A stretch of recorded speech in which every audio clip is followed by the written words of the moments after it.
Welcome to another edition of Wealth Without Borders podcast. And today I'm delighted to have with me Sean Upton McLaughlin. Welcome to the show, Sean. Hi, Howard. Thanks for having me. It's my pleasure. And whereabouts are you in the world, Sean? And what's the weather like today?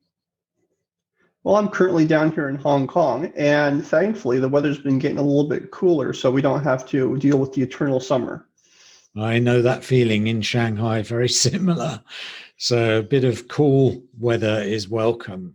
And for those of you who don't know Sean is a PR and communications professional, and he specializes in working both with foreign companies wishing to enter the Chinese market and Chinese companies looking to expand internationally. And Sean's previously worked for Weber Shandwick, Huawei, and other Chinese tech firms.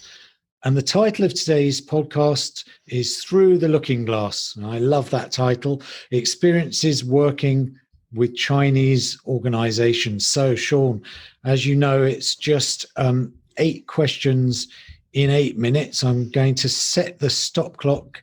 Ready? Are you ready to go for it? Ready to go. Fantastic. So 8 minutes to go. Question number 1, who is your ideal client?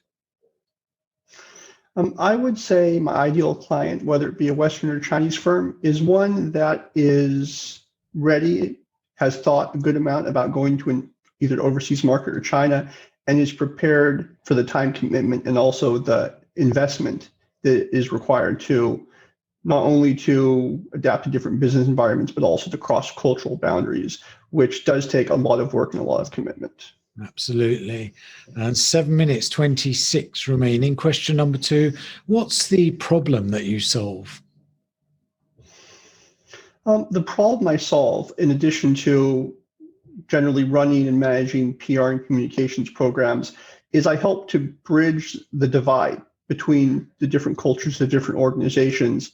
And with China and the West, whether it be America or European countries, there is a very big working culture divide as well as just a societal culture divide. And oftentimes it is very difficult to understand that maybe you are in the wrong in, say, a specific country, or that your method, which you have learned and honed for 20 years, is not appropriate in this instance. And so I help to connect both sides to help them see that they're both working towards the same goal, and to find a way to maybe not do everything perfectly for one side or the other, but to make things work so that everybody can have a win-win outcome.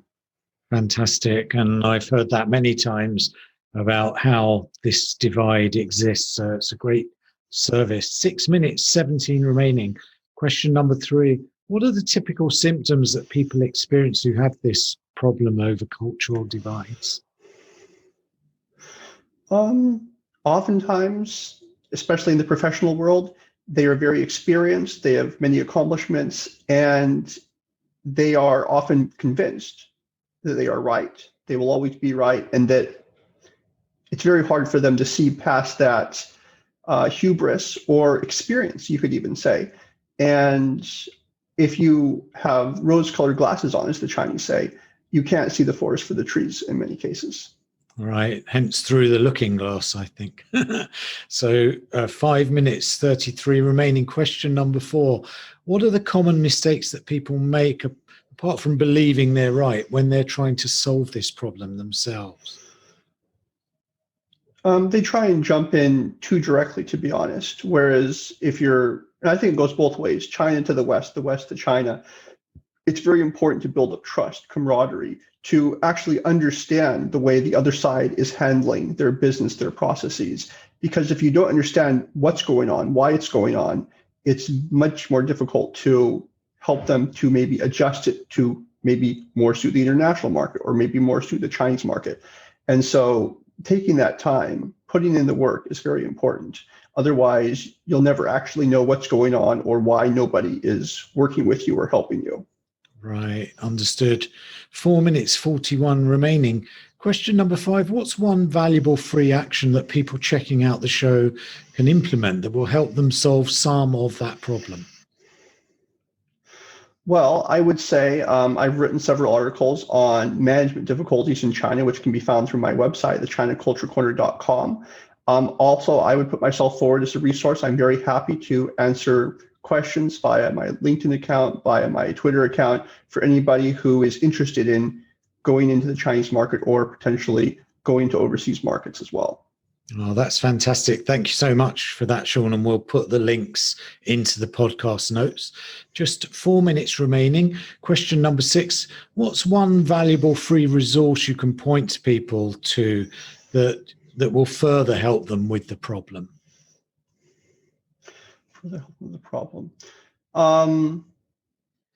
I would say that there are many very good and useful organizations such as chambers of commerce in China, say if we're talking about Western expats or Western organizations, and they're often very useful. You can join, you're able to network with other people on the ground.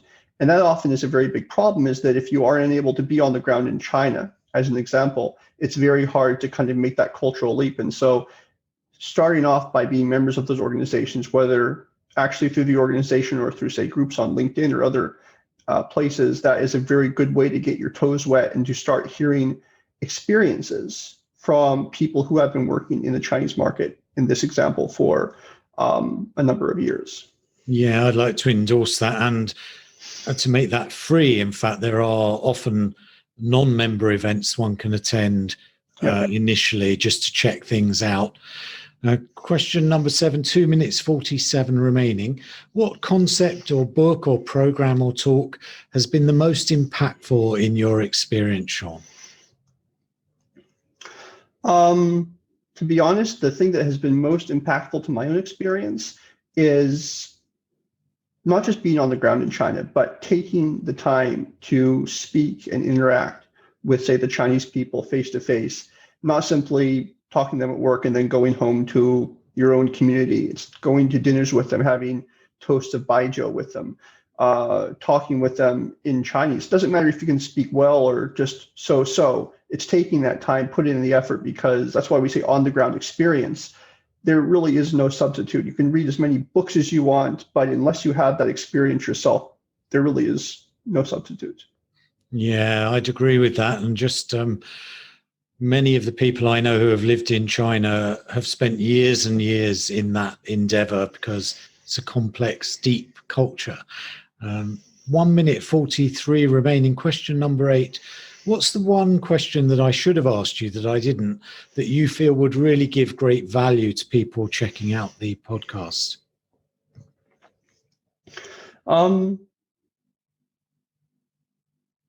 think one question I think you should have asked is, especially since I work a lot with Chinese tech companies, is maybe you should have asked, should Westerners think about working for Chinese companies, Chinese tech companies? Because we see the Chinese economy resurgent after COVID-19. We see many companies now expanding overseas, but people might worry about whether or not they could make it in that culture. And so I think that I do discuss this on some of my previous posts, but it does take a lot of commitment. It is not for everyone, but there is, I think, enormous opportunity for those with the drive and the interest to try and figure out what's happening with these Chinese companies. How are they able to succeed? Because in many cases, there is definitely still the need for many senior people to assist them grow overseas, but it does take a lot of adapting. Fantastic. That is a great question. Now, I wish I'd asked it, Sean. I'm glad you asked it of yourself. So that's absolutely fantastic. You've come in with a roaring 21 seconds to spare. I think that's probably a record. And that speaks to your clarity and your brevity and indeed a certain amount of wit. So thank you very much for that, Sean. Thanks to you as well, Howard. It was a pleasure. Many thanks for checking out Wealth Without Borders podcast.